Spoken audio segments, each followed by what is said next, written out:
Hey guys, my name is Colin Gordon and this is Charlie. Today we're going to talk about some easy ways to get started with improvising. I'm the jazz saxophone teacher at ECMS, but I like to think that a lot of music, especially the ideas of improvising, are not only central to one instrument, they're kind of universal. You can just kind of take some simple chords and anyone on any instrument can enjoy the same concepts. So no matter what you play, I'm going to invite you guys to go grab your instrument. If you want to go put together something or go stand by the piano, you're more than welcome to join me in playing a few of these things because it's all going to be 3 chords. Even if you've never improvised or never written music, you can learn these 3 chords, I promise. And we're going to have some fun with these things. I enjoy improvising as much as Charlie enjoys these treats, so hopefully this keeps him quiet during this little lesson. All right, as you're grabbing your instrument, I'm going to play you a song, and it's going to be nothing but 3 triads. So we'll talk about what they are later. Let's just enjoy these 3 little chords.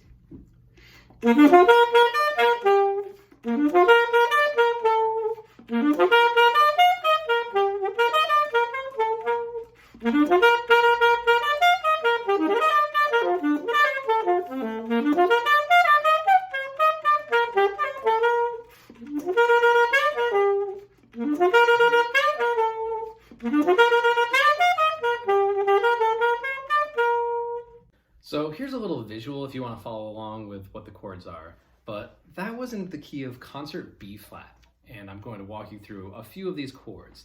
First one, what we call the 1 chord. The first note, just B flat. Maybe you've been told to play B flat triads in concert bands, something like that, or but there are all kinds of ways of playing one of these chords. For example, I added a little bit of a slide into the 3rd. The 3rd note there you might see is D. That just gives a little bit of a kind of a blues inflection. You'll hear some of these notes a lot of times, not necessarily from classical music, but from the blues, one of the major antecedents of jazz. So if you've ever heard someone like B.B. King, you've probably heard him also slide into a 3rd. If you're at a piano or a note, an instrument that can't play in between the notes, just play a half step below into it. So a D flat up to D, or you might think of it C sharp up to D. And that's going to make that B flat triad sound totally different. Instead of now we have, and let's play that concert band thing, but with a little slide into the 3rd.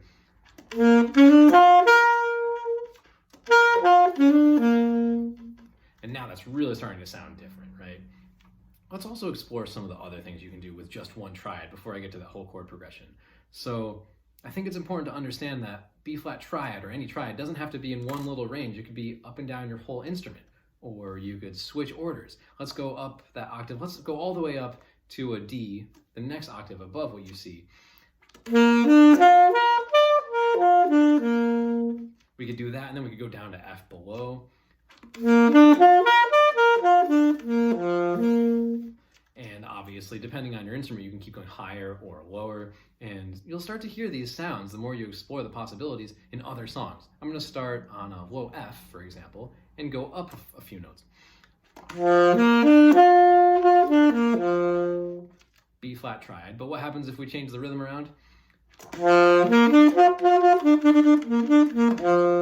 Sounds familiar. What if we went from that low F and we skipped B flat up to D? Different interval. What if I brought that then down to B flat? Anyone who's ever watched anything on NBC probably recognizes that. What if we broke the intervals kind of around? How about I'll go B flat up to F? We could go to middle, that D in the middle. But what if I made that D an octave higher? Now we have some big jumps. That kind of sounds a little bit familiar. Maybe you know a song that starts with that type of B flat, or it's in a different key, but that type of major triad.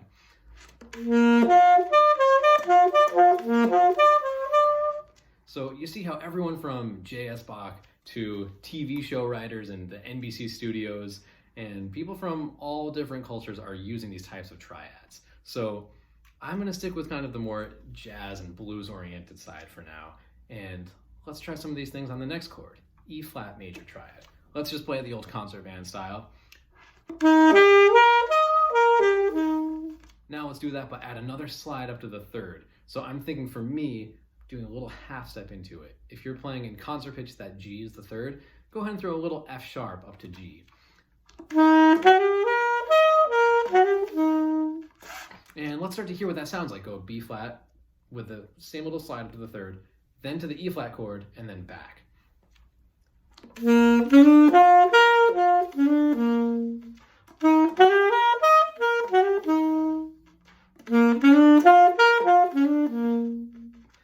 Kind of sounding like something that I'd maybe hear a blues artist play. If you've ever heard B.B. King do something like this, you can definitely follow along with this chord progression with almost anything he has recorded.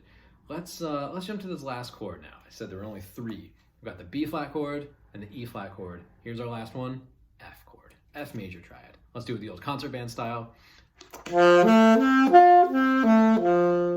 And now let's do it with that little jazz inflection, a little tiny A flat up to A.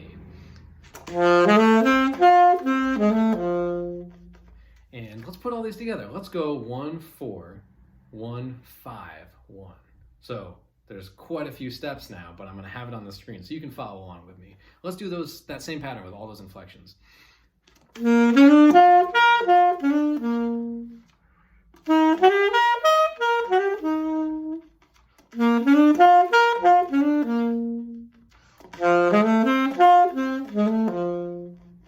So the octave you played and really doesn't matter. You could go up the chord, down the chord, you could switch the orders around.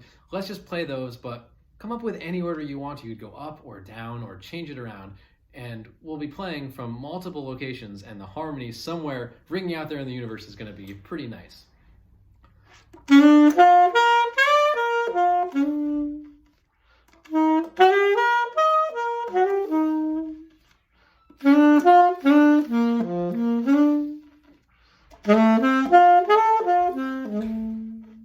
So that's going to be our main chord progression for today. We call those chords 1, 4, and 5. Just remember, if you ever forget what is that 4 chord or what is that 5th chord, you just think about the B flat scale and say, what note is that again? And then count out 1, 2, 3, 4. The 4th note of the scale is going to be the 4 chord. If you forget where is F, 1, 2, 3, 4, 5, and then you remember, okay, F's the 5 chord. So when you hear me talk about 1 or 4 or 5, that's all I'm referring to. A B flat chord, an E flat chord, and an F chord. Before we really start to improvise, I would say let's write a piece of music. I'm going to show you how someone might compose something just on this chord progression, and maybe I'll write it out with a few kind of long notes. Maybe something that's a little bit easier if you want to play this along, or if you want to write something of your own. If I choose one note and you say, oh, what happens if we choose this other note? Go ahead, we can all write something different, and they're all going to work. Maybe I'll start just going up a regular B flat triad. Maybe I'll play the first note twice so that it's not so repetitive, because we don't want to just go forever. So I'm going to play that B flat twice.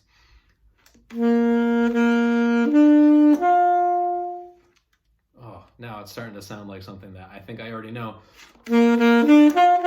Bum, bum, bum, bum. All right, well, I better go somewhere different because I don't want to sound like Johann Strauss Jr. Maybe I'll just go to one note and hold it. Not the 5th.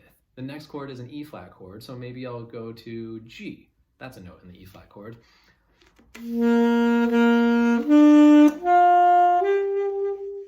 I kind of like that. I think I'm going to let it sit on that G for a minute. We go back to 1. I'm going to go up a triad. Maybe I'll do the exact same pattern. Now, where should I go? The next chord is going to be the 5 chord. Well, I think since it went up and I held the G, I kind of want to keep this consistency. Maybe I'll go down to a C. That's in the F chord.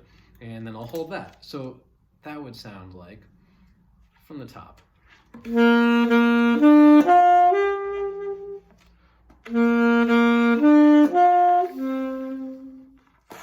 Now this is a very different feel from that happy little waltz I almost went into.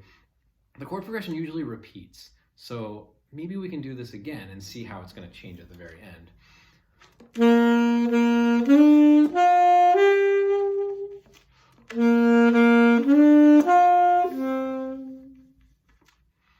Maybe I'll start the same way, but I'll go to the E flat chord a little differently.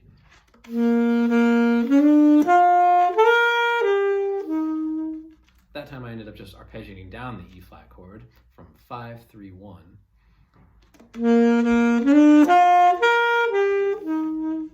Now this ending, instead of going 1, 5 and ending, you might feel like that's totally unresolved. You can't just stop on a 5 chord. So I'm going to have a quick 1, 5, 1. When you hear people talk about the 5-1 progression or 5-1 resolution, you might hear fancy words like a perfect authentic cadence. You don't need to worry about those words. We just need to hear, what does it sound like going from an F triad to a B flat? Sounds like it resolves. Even just that A up to B flat just has a nice resolution. So all we have to really remember is whatever key we're in, we're probably going to want to end there. So I kind of like that ending. I'm going to go from the top and I'm going to play kind of how I'm hearing. And hopefully you can follow along, play your own variation of this, or play it along with me if you want.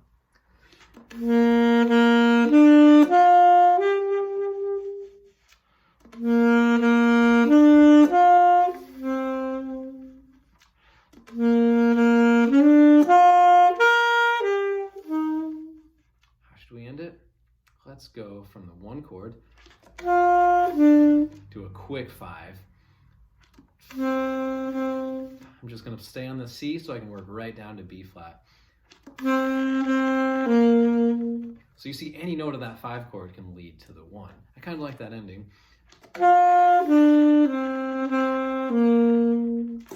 So come up with your own idea. Play some of those notes if you want to add something a little different. I'm going to play through this entire melody that we basically just wrote.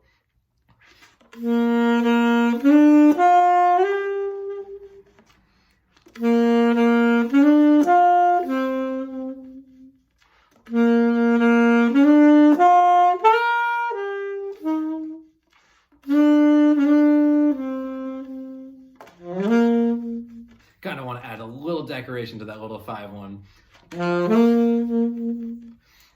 Now, there are all kinds of variations we could start to do. We could add a couple, just a note or two from those triads, and that's how you start to improvise. Maybe you have a melody, maybe something you've learned before and you really know. You figure out what's the chord that's happening there. At that 2nd chord, I was just holding a note. What if I arpeggiated just a little bit? That just means add a couple notes from that chord.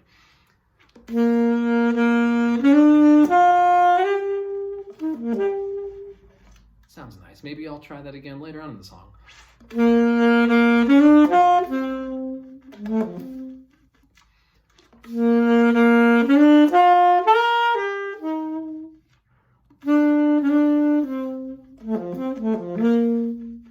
All these little things, they start to sound like a little jazz inflection or blues inflection. I'm not playing anything but these triads. Now, this one it definitely doesn't sound like Johann Strauss Jr. right now. It's starting to almost, to me, sound like a folk song you might hear from Ireland or Scotland or something. So that one a pretty different place.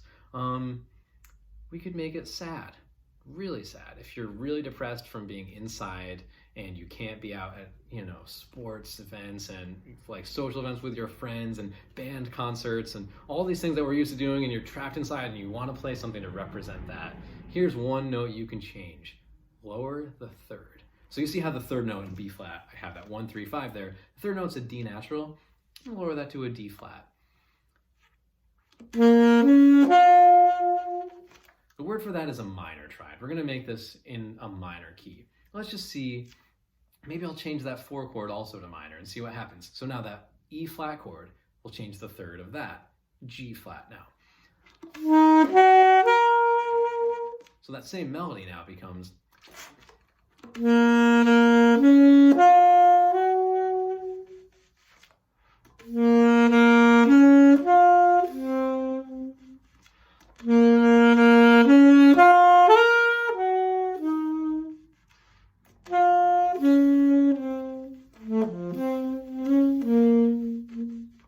Wow, this is becoming really pretty sad and pretty somber. If you want to go grab your tissues, I'm out of tissues with the quarantine. All I have is a little roll of toilet paper, but if you need to grab your toilet paper, go ahead.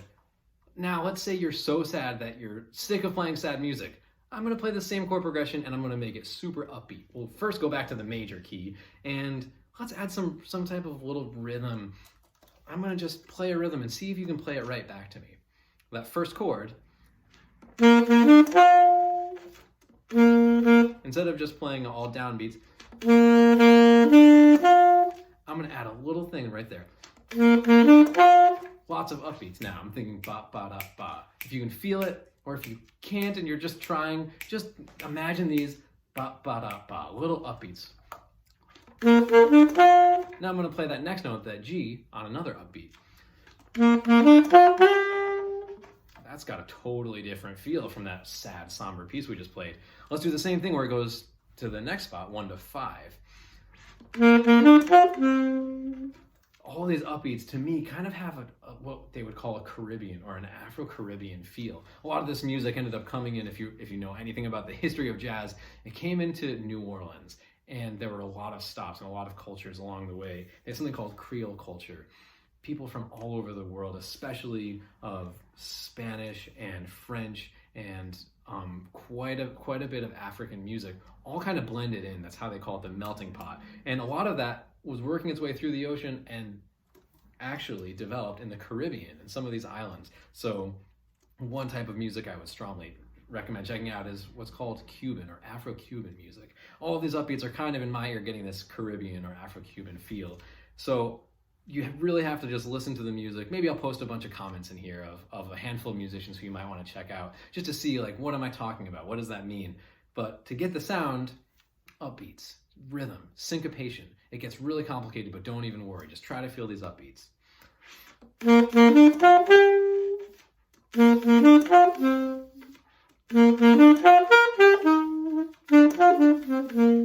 Just a little ending that I kind of made up, but it really just goes the same chord progression, 1 to 5 to 1. Now, I would invite you guys to try to change it around. Let's do something a little bit different. Same notes, same chord progression, but some type of variation. Maybe I'll start going down. I'll start on the 3rd, and I'll add that scoop up to it, and I'll work my way down and see what kind of vibe that gets.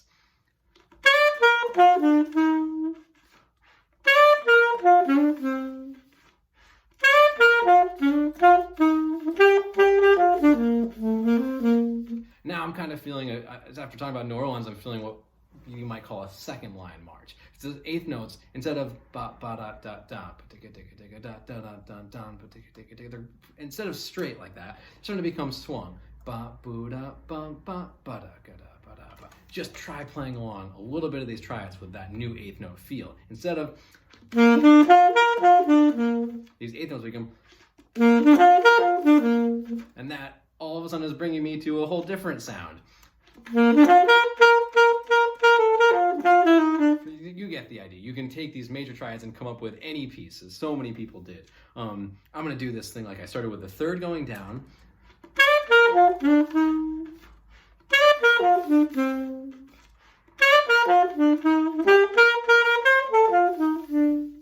There's a whole nother melody that we could create. So now you kind of get the idea. With just this chord progression, you can do anything you want to. You can start improvising, you can start writing your own types of melodies.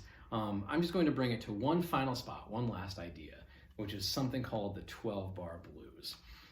You've probably had, if you've ever been in a jazz class and learned improvisation, you've probably had someone say, well, this is the 12-bar blues and this is the scale you use over it, or whatever it might be. 12-bar blues is using the same chord progression as this.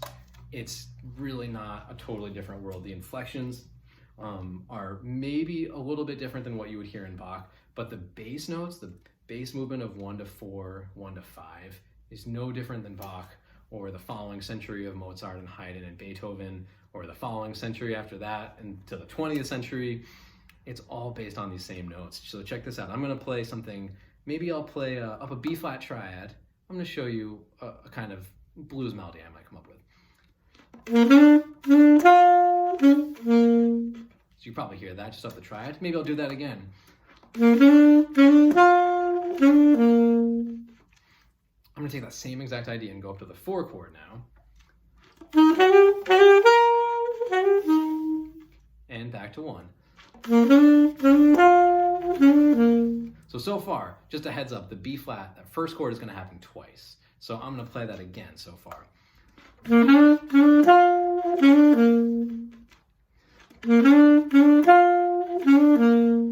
Now to the 4. back to 1.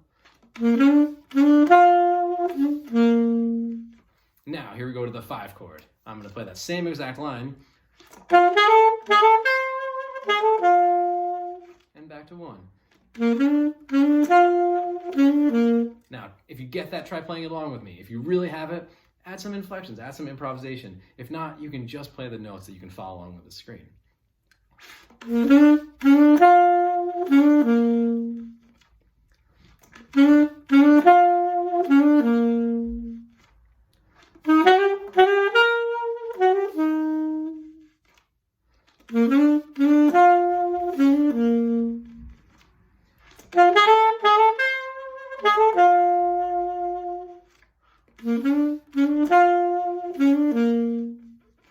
Now, if you really start to get this, I'm going to give you one final note.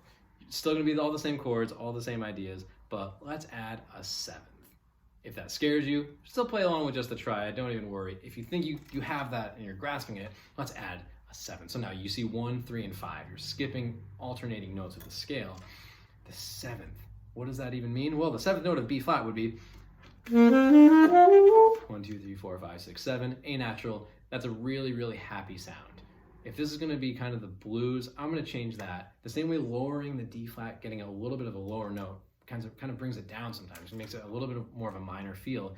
Lowering that A to A flat is also going to give it some type of a different feel. So check out that B flat chord with an A flat on top of it.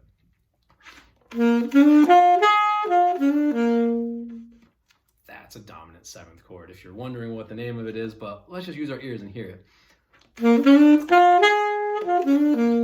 Or we could play that melody before, and I'm going to add the A flat under.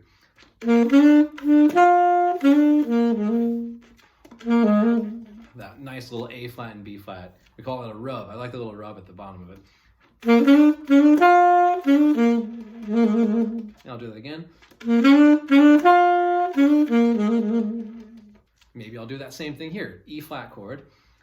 We could add now the dominant 7th here. That 7th note should be D. We're going to lower that to D flat.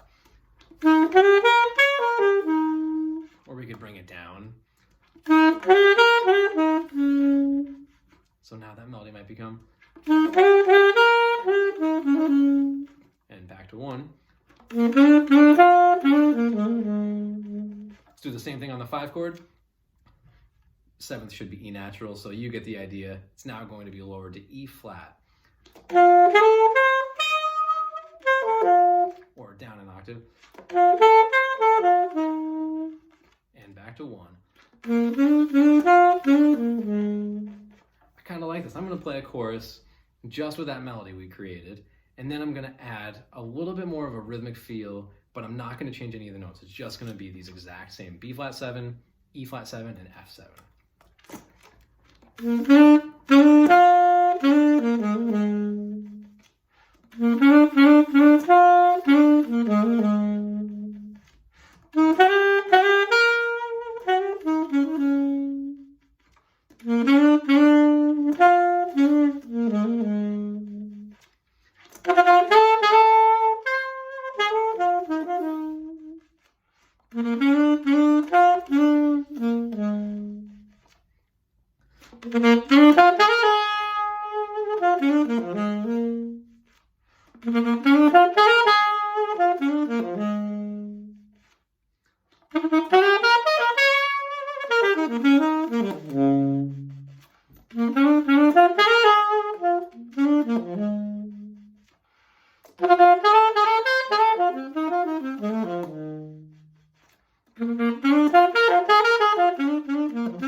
So there's an entire blues out of 3 chords.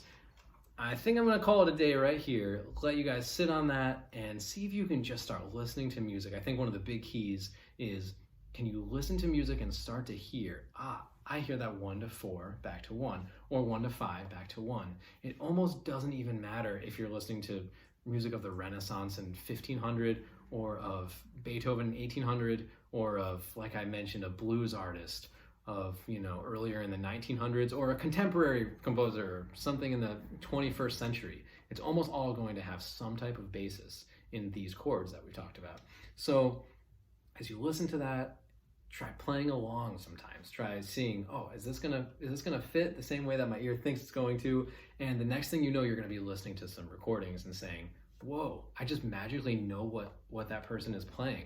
It's this unbelievable phenomenon of ear training, and you don't even realize you're doing ear training until you just kind of know. It's one of the beautiful things about listening to music with a really active mind, not just turning your brain off and letting music play, but letting music play and saying, what's happening there? My final thought on this as I let you guys go is that activating your brain as you listen, it doesn't make it less enjoyable, and it doesn't make it to the point of, well, now I'm just thinking all the time and I can't even sit back and relax and listen to music. I like to say it's kind of like if you watch an amazing movie and someone says, hey, check it out, like, let's watch it again. Listen to that little thing someone says at the very beginning, and then you're going to see that show up later, but in the background there's going to be something else. That same word influenced someone else, and she didn't even realize what she was saying was going to influence him. And then you watch the movie and you see that. You say, whoa, what a cool little thing that just happened. And then all of a sudden you watch it a third time and you see all of these other threads start to connect. That doesn't make the movie worse. You're not sitting there watching the movie saying, oh man, this really stinks. I'm seeing all of these like little pieces of foreshadowing and all these connections, and the characters are so dynamic. Dang it. No, it makes it amazing. It makes it even more enjoyable. We are almost opening up our minds along with our ears, along with our emotions. We're able to almost hear more colors, hear more varieties. So I hope that this kind of active style of listening and hearing these chord progressions and playing the chord progressions and all this stuff just connects in every aspect of your practicing. If you're interested in learning a little bit more about jazz and improvisation, make sure to check out the Eastman Community Music School. You can see the link below. We have lessons and ensembles for people of any age or skill level. There are small jazz ensembles like a middle school combo led by Mike Kaupa, high school combo and big band led by myself, and an adult combo led by Bob Snyder. All of these groups get amazing performance opportunities, like you get to play at jazz festival or other big events around Rochester. It's just a really cool place, and I love being a part of it. If you have any questions about the Eastman Community Music School, definitely either check the website or feel free to reach out to me on any social media. So check that website, esm.rochester.edu/community, or the link is below. Thanks for tuning in and watching, and hope to hear from you guys soon.